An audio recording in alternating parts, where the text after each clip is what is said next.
Part 2. How to unlock your mind, body, soul potential. Chapter 14. How to use the keys to unlocking your ultimate power. The keys expand on the ideas expressed in my story. They are gateways to inner growth and self-discovery. Do you need a near-death experience to learn these keys to unlocking your potential? No, not at all. My story gives you enough of the foundation of logic and emotion to accept these valuable life-enhancing keys. You do not need to experience the hell and traumas I did to become the person you want to be. People learn best by example and practice, and this is the easy way to learn the keys. First, browse through the keys to get a feel for the messages I am sharing with you. Think of it as a leisurely stroll. Think of the keys as bricks, each one helping build a better foundation for your life. Each key section consists of 3 parts. Part 1 explains the key.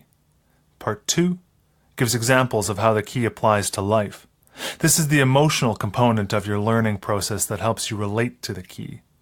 Part 3 uses exercise and/or affirmations to show how to use the key. Use this section as a reference source. Take time to explore the keys that interest you. Find practical applications in your daily life for each one. Each individual's style of learning is different.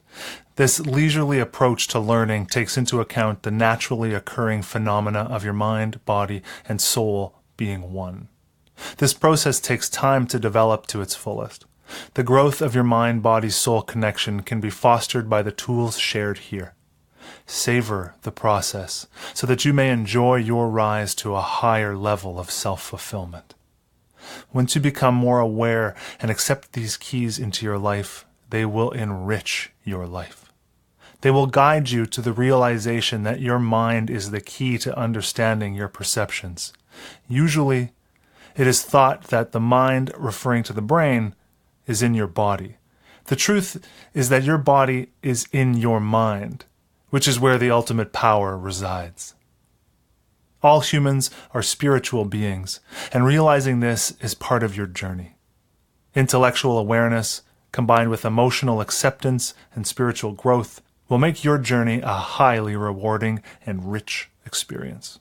I have discovered that if you accept a truth fully, you have a greater possibility of more quickly becoming the fulfilled person you want to be. It is easy to say intellectually, killing is not right. But the test of whether you accept this idea would come during an emotional experience motivated by fear, such as being robbed or beaten. The way to get around this is to learn to deal with your fears and the fears others have by using the appropriate keys. Maybe you have to hire yourself or practice forgiveness. The keys to these practices can be found in this section. In essence, the keys are forms of self-love. I define love as the spiritual heart of God, the universal intelligence. Your soul is God's reflection. My purpose is to paint pictures that make you feel, so your mind and being can fully accept and absorb these thoughts and pictures. This is what the mind-body-soul connection is about.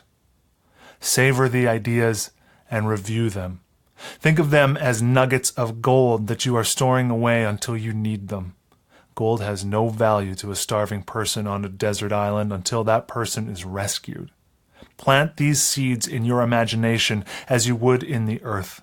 Cultivate them slowly with tender, loving care, and they will grow and blossom within you.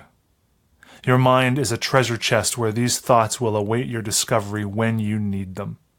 You will awaken to a life of conscious choices as you learn to live in awe of the moment.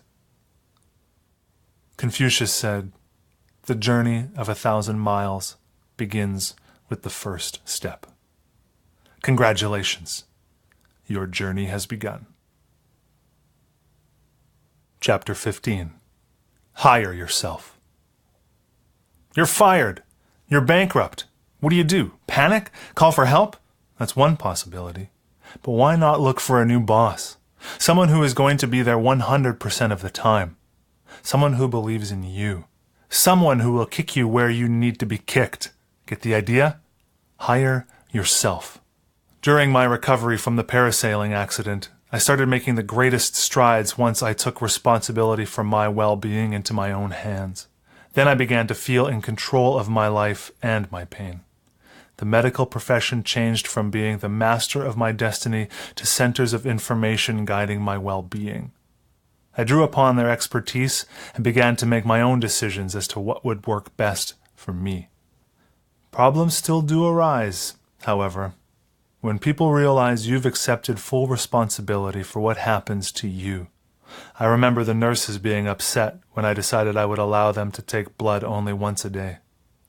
It did not seem logical to me or my newfound boss to let them needlessly cause me pain when a little bit of coordination of their efforts, mixed with a dash of compassion, could enable them to do routine blood work from blood taken at one time.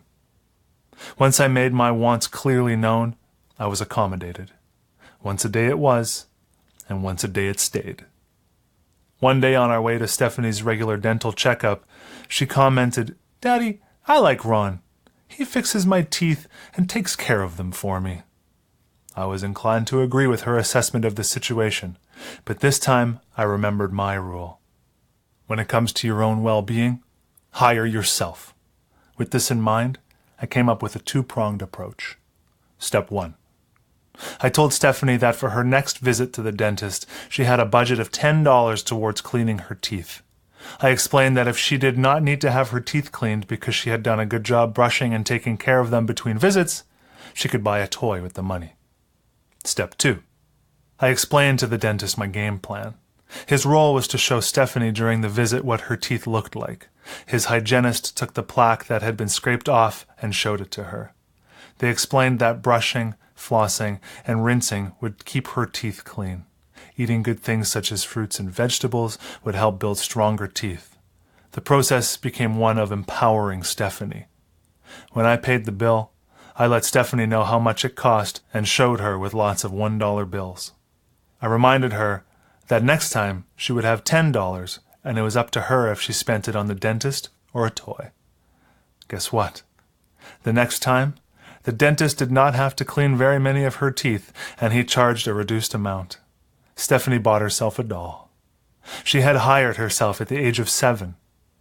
Empowering children to be their own bosses is a great way to help them grow as people. Children start out empowered, but our society fosters the need for adults to control children.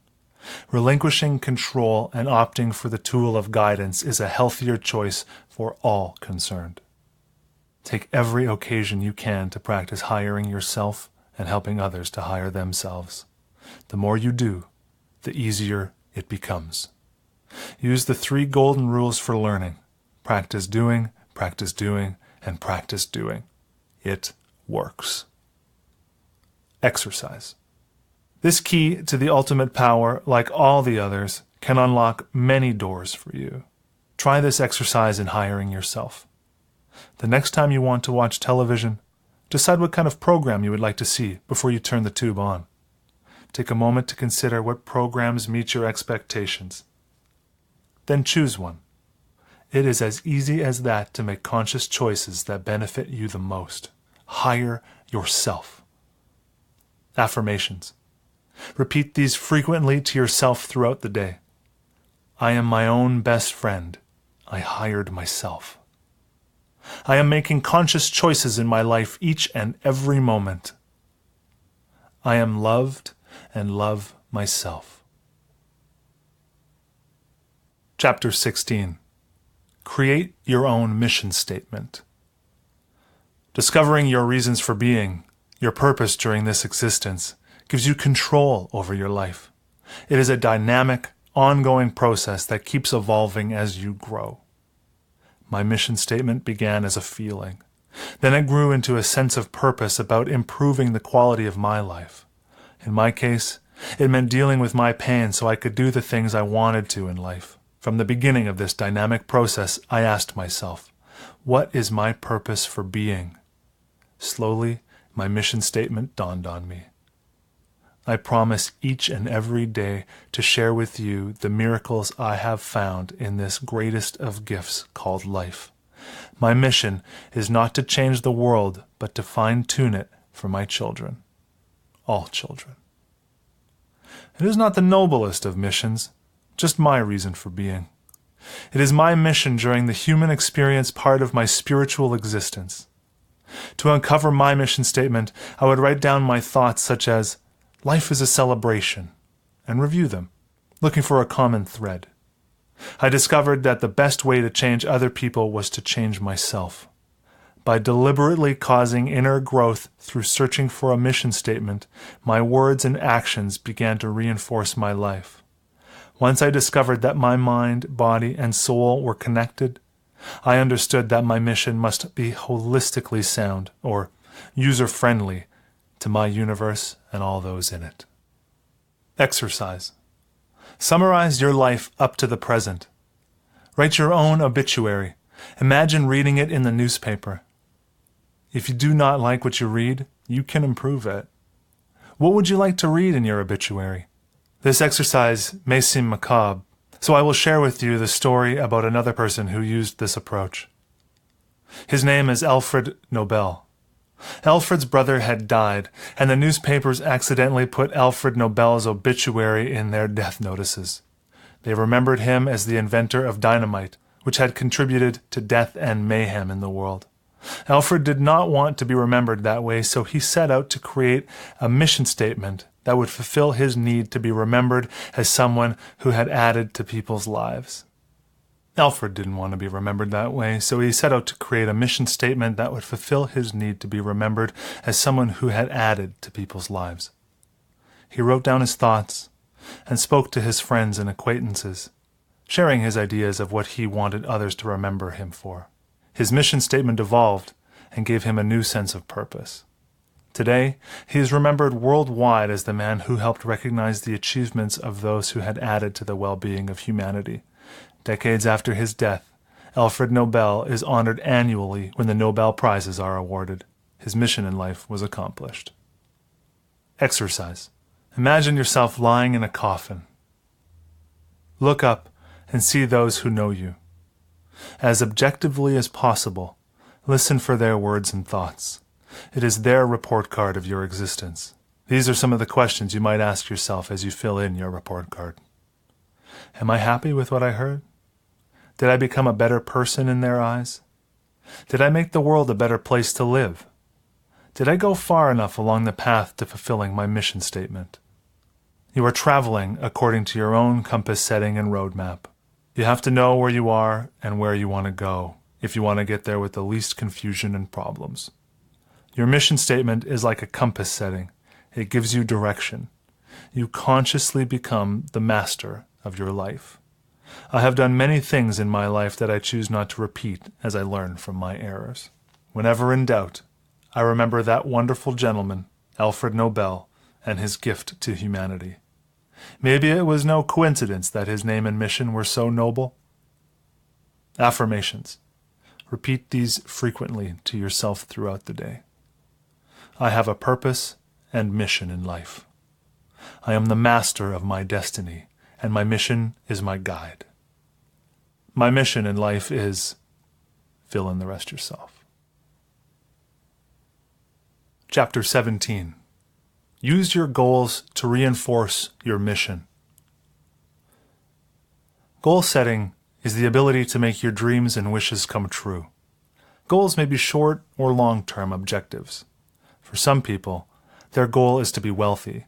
For others, it is to attain happiness or raise a family. Positive goals that are life-affirming and environmentally friendly to those around you can reinforce or help in the creation of your mission statement. Your goals are a way of building upon or making your mission statement a reality. They help fulfill your mission in life. As you achieve your goals, they help you live a life of conscious choices and joy, knowing you are headed in the direction you have chosen. My first goal after the accident was to deal with my chronic pain and enhance the quality of my life. I used food to replace the pleasures in my life. In the process, I put on 90 pounds. It took me 9 years to accept pain into my life as a friend that nurtured me. Only then did I start working on changing other aspects of my lifestyle. For example, I started to learn about nutrition exercise, and my mental abilities. These were bite-sized aspects of my life that I started to change slowly. As I added the knowledge about each area of my mind-body-soul connection, I became even more fulfilled. It was with this new awareness that I fully uncovered my purpose for being. The key was to use my goals, some stretching over many years, to help my mission statement evolve. My son, Alan, loves people. His determination to make new friends at every opportunity is something he has consciously done since he was a toddler. One day, he was riding his bicycle as I walked behind him. We came to an intersection. He said, "Daddy, I know all the kids who live in that direction, so let's go the other way and make some new friends." We did, and sure enough, he made new friends. He was 5 years old at the time and had started to define his own goals. His sense of satisfaction and achievement is something I admire in him as he explores the world. My daughter Stephanie was labeled as a learning disabled child at an early age. One day her teacher called in Lainey and me to discuss various areas of weakness in Stephanie's education. At that point in my young daughter's life, her classmates could all count to 100, but she could not. We devised a plan. Stephanie was getting an allowance each week and obviously would appreciate a larger one. An arrangement was made whereby she could increase her allowance up to the point she counted to without making any mistakes. Each Friday, Stephanie sat with her mother and started counting before getting her allowance. Very little additional help was given, except practice counting the numbers beyond the point where she got stuck. Stephanie's allowance was 50 cents in the beginning. By the end of 7 Fridays, her allowance had to be capped at 200 cents or we would have gone broke. Now she considers herself a mathematician as well as many other things. Go figure. We did, and she sure did. Exercise. Take a specific dream or wish you have that is positive. Make a picture in your mind of a specific positive outcome that motivates you. Make it attainable and realistic. By this, I mean bite size. For example, you eat a whole watermelon 1 bite at a time. Track your progress as you head towards your goal. You will be surprised how quickly you get there. Affirmations. Repeat these frequently to yourself throughout the day. I am setting goals and making good choices each and every moment. My goals add value to my life. I love setting goals. Chapter 18. Imagination. How to grow a bagel tree. Imagination is the key to unlocking your creativity. Use your life experiences as the basis for unleashing the creativity within you.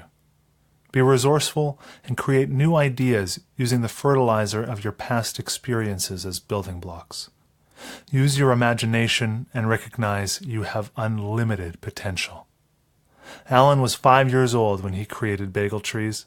I had never heard of bagel trees before, but there he was, eating a bagel and looking at the seeds, when he asked me if they could grow bagel trees. His imagination spurred mine to create my signature speech story. What follows is a portion of that speech, first given in the New Horizons Toastmaster International Club in fall 1993. The miracles I have seen. How to grow a bagel tree. Someday, I'll write the stories of the big miracles I've seen, from the man on the moon and the fall of the Berlin Wall to the signing of the Middle East Peace Accord in the President's Garden of Roses. Wistfully, I say, maybe one day I'll write them. Until then, I content myself with the small miracles that abound daily.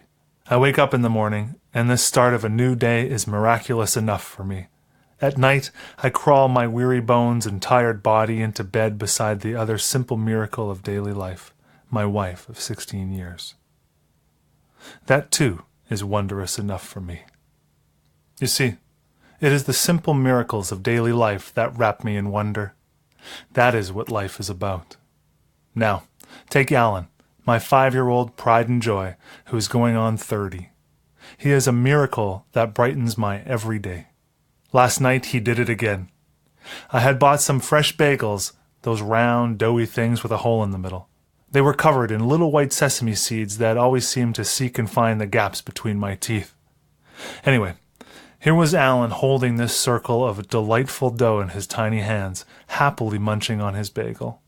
Suddenly, he stopped to ask me, "Daddy, if I plant these seeds, will a bagel tree grow?"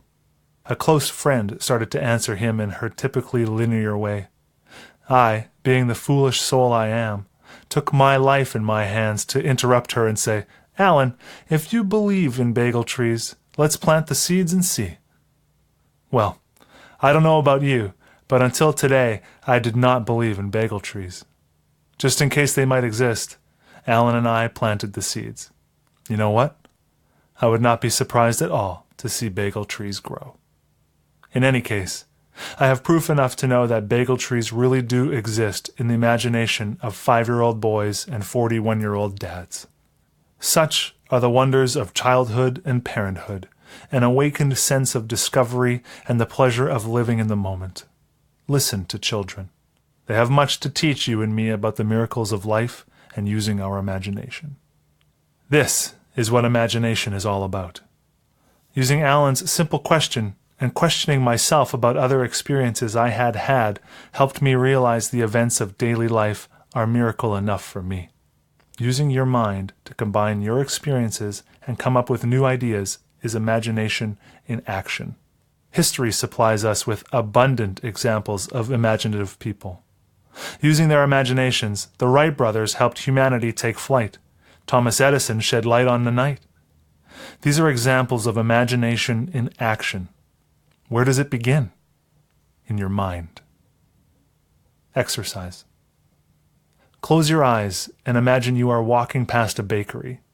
You smell freshly baked bread, chocolate cakes, and sweet honey buns. The smells permeate the air and you inhale deeply. You start to salivate. That is the power of imagination in action. It creates results. Affirmations. Repeat these frequently to yourself throughout the day. I use my imagination to improve myself. My imagination is wonderful. I imagine myself being the person I want to be. Chapter 19. The Magic of Creativity. Creativity brings into our reality ideas, interventions, and an endless list of simple and grand things. When I wanted to give my nerve graft and transplant operation a greater chance for success, I asked the professionals at the rehabilitation center to see what they could come up with. Motivated by my challenge, they created a mechanism that let me put my arm in a movable sling so I could maximize my exercise efforts on my arm at home. Their creativity is what made the contraption possible so I could help myself more often. Alan is a very creative child. He loves people. Whenever he meets other children, he tells them up front that he wants to be their friend. If he has a candy or toy, he offers to share it with them. He creates friendships. Amelia Kunkel Devine was 16 when she joined the Salvation Army in 1900. Quickly, she discovered that the busy people of New York did not give as much money to the needy as she hoped they would. In 1902, she bought a small bell, stood on the street, and rang it to attract donors. The amount she collected skyrocketed. Soon after, the Salvation Army started ringing bells around the country. Emma's desire to be a more effective fundraiser helped bring food, shelter, and clothing to millions.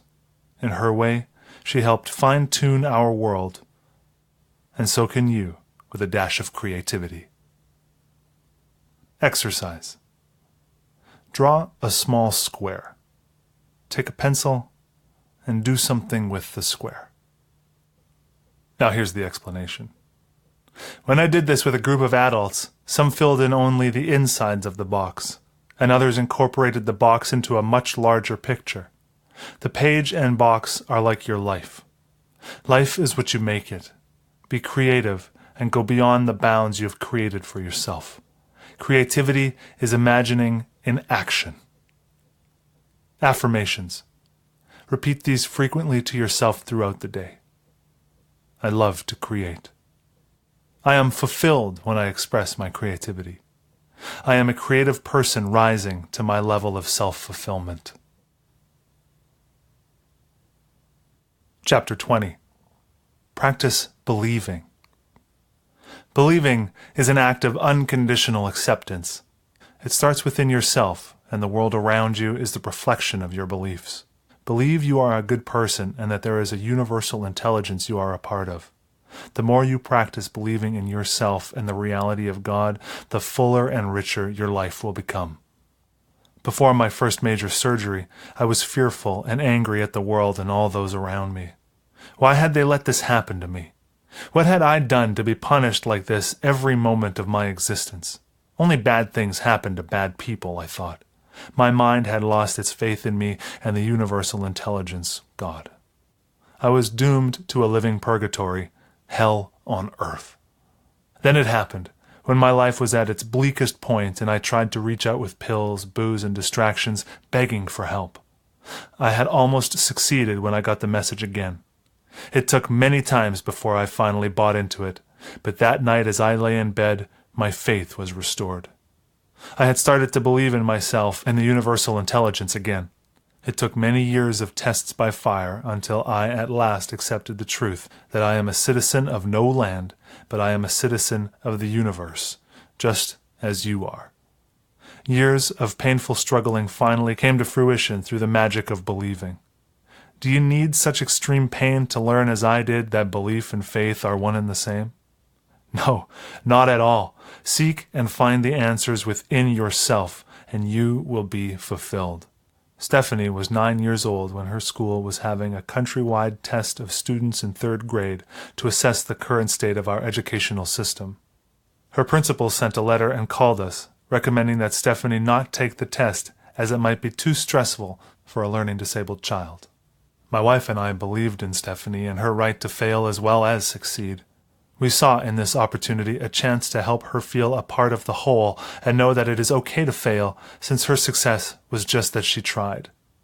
Many weeks later, the results came back. The special education teacher and her classroom teacher were surprised at how well Stephanie had done. Their measurements were only a small part of the greater good this opportunity had created for my co-parent and me to practice believing in our wondrous learning disabled child. In our eyes, she had already succeeded. Belief is the mirror of your soul. Some think it is only the territory of religions, but it is not. It is a key to unlocking your potential as you practice believing in yourself and God daily. Exercise. When you go to sleep tonight, write the following on a piece of paper and plant the thought in your mind. I am drifting into a deep, restful sleep. I will awaken rested and refreshed. Put the paper near your bed where you can read it first thing when you wake up. This is the art of consciously believing in things you take for granted. Each and every day practice the art of believing as you go through your day. You turn on the tap and out comes water. You walk out of your room and suddenly you are in the next room. In both cases, it is your beliefs that created these thoughts. Up to now, you took them for granted. Now you realize that all your life you have practiced believing in your physical world.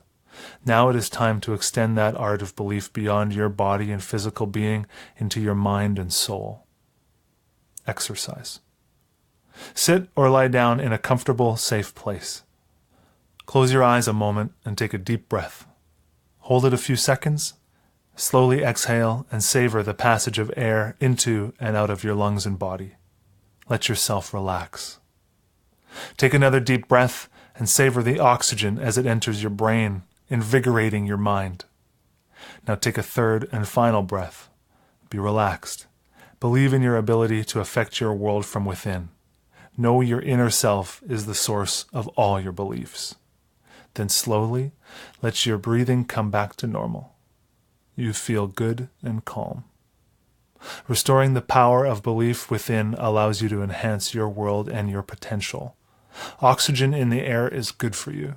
This is a belief you always held from the moment you were born, yet take for granted. Your focus on the outside world begins and ends in your mind and your beliefs. Exercise. It is the choices you make that show what your hidden beliefs are. They are the reflections of your being. This exercise reinforces your positive beliefs about yourself. Mentally make a list of your good traits. I believe I am a caring and sensitive person who sees life as a sensuous experience. Use words such as, I am intelligent, caring, loving, sensitive, wonderful. Choose whatever positive descriptions of yourself you can think of. Make the list as long as you want. Then write down this list of thoughts about yourself. In this way, you see what is positive in you. If your list is too short, write down those thoughts about yourself like this. I am a loving person. I am a caring person. Keep looking at the paper many times in the following days, and you will discover that you are consciously becoming all of those things you believe about yourself. Affirmations. Repeat these frequently to yourself throughout the day. I believe I have unlimited potential. I believe that my mind, body, and soul are in harmony and one with the universe. I believe in me.